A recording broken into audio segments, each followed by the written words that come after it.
Afternoon दोस्तों, आप सबका फिर से स्वागत है नागपुर के इस प्रॉपर्टी की यूट्यूब चैनल पे जिसका नाम है सुमेध राउत। जी हाँ दोस्तों, सुमेध राउत यूट्यूब चैनल पे हम डिफरेंट लोकेशंस की नागपुर की NMRDA सैंक्शन प्रॉपर्टीज देखते हैं और बेहतरीन लोकेशंस में हम विजिट करते हैं दोस्तों, और एकदम बेस्ट लोकेशन की प्रॉपर्टी आप तक हम पहुंचाते हैं।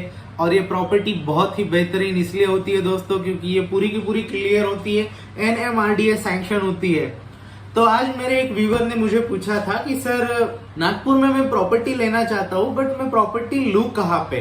और नागपुर में बहुत सारे रास्ते हैं, वर्धा रोड है, अमरावती रोड है, उमरेड रोड है, बट मैं लूँ कहाँ पे प्रॉपर्टी। तो ये वीडियो मैं उनको डेडिकेट करता हूँ दोस्तों कि उनका एक महत्वपूर्ण पॉइंट है कि मुझे कहाँ लेनी चाहिए। तो दोस्तों नागपुर में यदि आप प्रॉपर्टी परचेस करना चाहते हो तो 3 लोकेशन है। 3 लोकेशन में से सबसे प्राइम और हॉट और डेवलप्ड अगर आदि लोकेशन है तो मात्र वर्धा रोड है दोस्तों, ना कि अमरावती रोड, ना ही उमरेड रोड। ये दोनों रोड पे आपको जितना डेवलपमेंट दिखेगा उससे 25 गुना ज्यादा डेवलपमेंट वर्धा रोड पे है दोस्तों।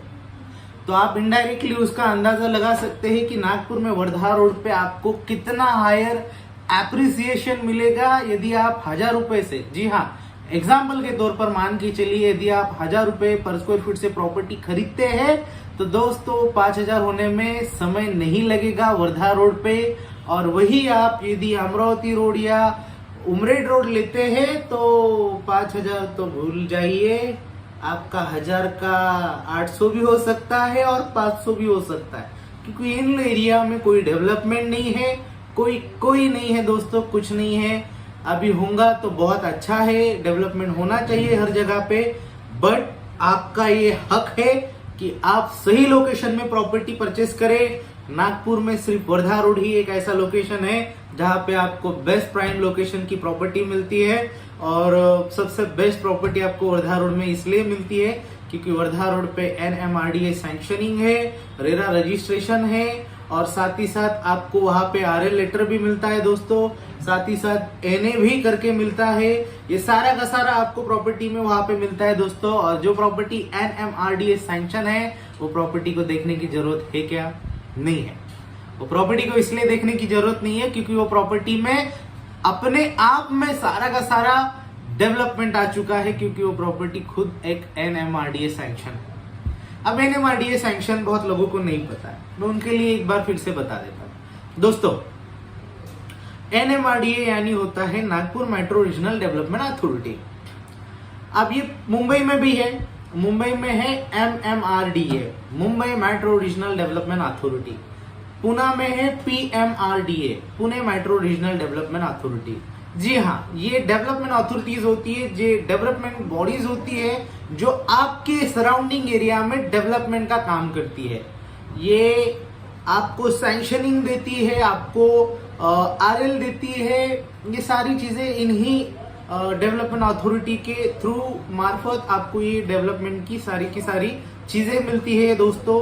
इसका सैंक्शनिंग मिलता है और RL भी यही अथॉरिटी आपको प्रोवाइड करती है जब बिल्डर लेआउट में डेवलपमेंट करता है। अब इसके बाद RL क्या होता है?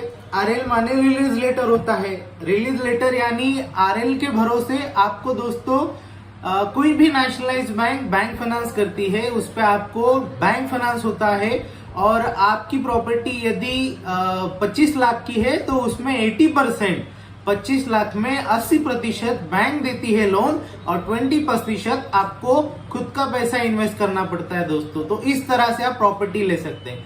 पुराने जमाने में क्या होता था, आपको प्रॉपर्टी यदि लेनी रहती थी तो आपको आपके खुद के पैसे से लेनी होती थी, कैश में लेनी होती थी, या फिर आपको EMI पे मिलती थी। बट अभी इतना इजी वे हो चुका है। इजी इसलिए बोल रहा हूँ दोस्तों क्योंकि आपका 90 से 99% काम, 90 to 99% काम कौन कर रहा है? बैंक कर रही है। बैंक रिस्क कितना है? बैंक का रिस्क 80%, आपका रिस्क कितना है? 20%। रिस्क इसलिए बोल रहा हूँ दोस्तों मैं क्योंकि जो भी प्रॉपर्टी में इन्वेस्ट करता है उसे लगता है कि हम फंस तो नहीं जाएंगे।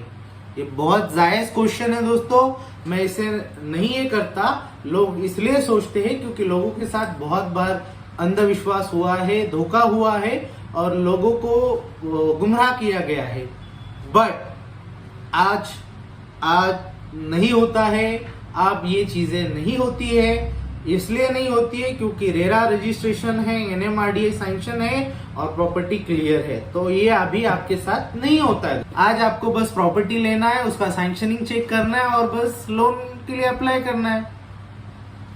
लोन के लिए अप्लाई करते हैं तो बैंक उसका पूरा का पूरा रिस्पॉन्सिबिलिटी लेती है, बैंक पूरा वेरिफिकेशन करती है। बैंक को कहीं पे भी लगता है कि दिक्कत वाला काम है तो बैंक वहीं पे हाथ उठा लेती है और फिर आप सावधान हैं, आपकी 20% है, आप रिफंड कभी भी ले सकते हैं। तो ये सब चीजें हैं दोस्तों, क्योंकि जिस समय में आपका बैंक लोन नहीं होता है तो कोई भी बिल्डर हो वो आपका पैसा नहीं रोक सकते, क्योंकि आपका बैंक लोन ही नहीं हो रहा है, आप फिर एक्शन ले सकते हैं दोस्तों। तो ये सब चीजें होती है। सो मैं सोचता हूँ कि जिन्होंने मुझसे क्वेश्चन किया था ये वीडियो उन तक पहुंचा हो और वो वीडियो के इस आंसर से वो सेटिस्फाइड हो। अगर आपको कोई क्वेश्चन का आंसर चाहिए तो आप मुझे कमेंट बॉक्स में क्वेश्चन कर सकते हैं, प्रश्न पूछ सकते हैं। मैं पूरी कोशिश करूंगा आपके सवालों के जवाब देने की। तो मिलते हैं अगले वीडियो में, तब तक के लिए धन्यवाद दोस्तों, आपका दिन शुभ रहो। Thank you.